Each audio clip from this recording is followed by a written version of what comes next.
नमस्कार दोस्तों। आज हम लोग डिस्कस करेंगे चेक बाउंस के केस को लेकर, जो कि कोर्ट से बहुत ही अच्छा जजमेंट आया हुआ है एक्यूज्ड पर्सन के फेवर में। एक्यूज्ड पर्सन के फेवर में आंध्र प्रदेश हाई कोर्ट ने एक बहुत ही जबरदस्त जजमेंट दिया हुआ है। तो क्या है ये जजमेंट, इसमें कोर्ट ने क्या बोला है, पूरा हम लोग इस वीडियो में चर्चा करेंगे। इस वीडियो को आगे बढ़ाने से पहले मैं आप सबसे रिक्वेस्ट करना चाहता हूँ कि मेरे इस चैनल को अगर आपने अभी तक सब्सक्राइब नहीं किया है तो प्लीज़ सब्सक्राइब कर दीजिएगा और इस वीडियो को अंत तक देखिएगा और वीडियो को शेयर जरूर कीजिएगा। आइए इस केस को शुरू से समझते हैं। इसमें जो कॉम्प्लेनेंट है वो क्या करते हैं, राइस बेचते हैं। श्री महाती ट्रेडिंग कंपनी बोल के एक सोल प्रोप्राइटरी कंपनी होता है, उनको राइस बेचते हैं, सप्लाई देते हैं। उसके बदले में जो कंपनी है वो चेक प्रोवाइड करते हैं उस इंसान को जो जिन्होंने राइस सप्लाई दिया था, उनको चेक प्रोवाइड करते हैं। तो वो जो चेक होते हैं वो पूरे बाउंस हो जाते हैं। 4 चेक प्रोवाइड करते हैं तो वो चारों चेक बाउंस हो जाते हैं। चारों चेक बाउंस होने के बाद वो जो कॉम्प्लेनेंट है वो कर्नूल डिस्ट्रिक्ट के जुडिशियल मजिस्ट्रेट फर्स्ट क्लास से के कोर्ट में नेगोशिएबल इंस्ट्रूमेंट एक्ट का केस फाइल कर देते हैं। 4 केसेस, क्योंकि 4 चेक होते हैं तो 4 केस फाइल कर देते हैं। फाइल करने के बाद क्या होता है, वहां पे जो जिस कंपनी के अगेंस्ट में वो केस फाइल करते हैं उनके जो ऑथोराइज सिग्नेटरी है, जो मैनेजर है, उनको भी एक्यूज पर्सन करते हैं, उनको एक्यूज नंबर 2 करते हैं। और जो कंपनी के मालिक होते हैं, जो प्रोप्राइटर है, उनको एक्यूज नंबर 1 करते हैं।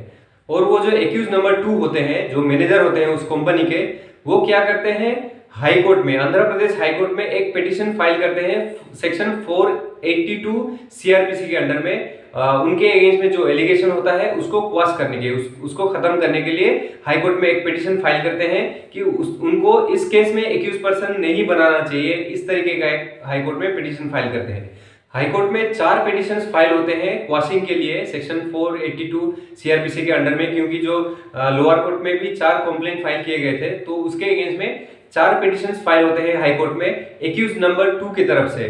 तो इस केस में पूरा हियरिंग होने के बाद हाई कोर्ट क्या बोलते हैं, इस केस में बोलते हैं कि सोल प्रोप्राइटरी ट्रेडिंग कंपनी जो होते हैं उसमें जो ऑथोराइज सिग्नेटरी यानी कि जो मैनेजर होते हैं वो वाइकेरियसली लायबल नहीं होते हैं। बाकी जो कंपनीज होते हैं उसमें जो मैनेजर जो ऑथोराइज सिग्नेटरी होते हैं वो वाइकेरियसली लायबल होते हैं, लेकिन जो सोल प्रोप्राइटरी कंपनी होते हैं जिसमें सिर्फ एक ही मालिक होता है, उसमें जो ऑथोराइज सिग्नेटरी होते हैं, जो मैनेजर होते हैं, वो लोग वाइकेरियसली लायबल नहीं होते हैं एनआई एक्ट का सेक्शन 141 के अंडर में। तो ये बात पूरा क्लियर कर देते हैं आंध्र प्रदेश हाई कोर्ट। उसके बाद वो जो 4 पिटीशन होते हैं 482 के अंडर में सीआरपीसी के, वो पूरे अलाउ हो जाते हैं और जो एक्यूज पर्सन है उनको रिलीज किया जाता है वो एनआई केस से। तो इससे ये बात क्लियर होता है कि जो ऑथोराइज सिग्नेटरी होते हैं, सोल प्रोप्राइटरी अगर कोई कंपनी है तो उसके जो ऑथोराइज सिग्नेटरी, उसके जो मैनेजर होते हैं, उनके ऊपर वाइकेरियस लायबिलिटी एप्लीकेबल नहीं होता है। जैसे सेक्शन 141 में जो बोला गया है ऑफेंसेस अगेंस्ट कंपनीज, कंपनी के जो अगेंस्ट में ऑफेंसेस होते हैं उसमें जो ऑथराइज सिग्नेटरी होते हैं उसमें लायबल होते हैं, लेकिन जो सोल प्रोप्राइटरी कंपनी होते हैं उसके जो ऑथराइज सिग्नेटरी होते हैं वो लायबल नहीं होते हैं। उसके जो ओनर प्रोप्राइटर होते हैं सिर्फ वही लायबल होते हैं, जो ऑथराइज सिग्नेटरी जो मैनेजर होते हैं वो लायबल नहीं होते हैं।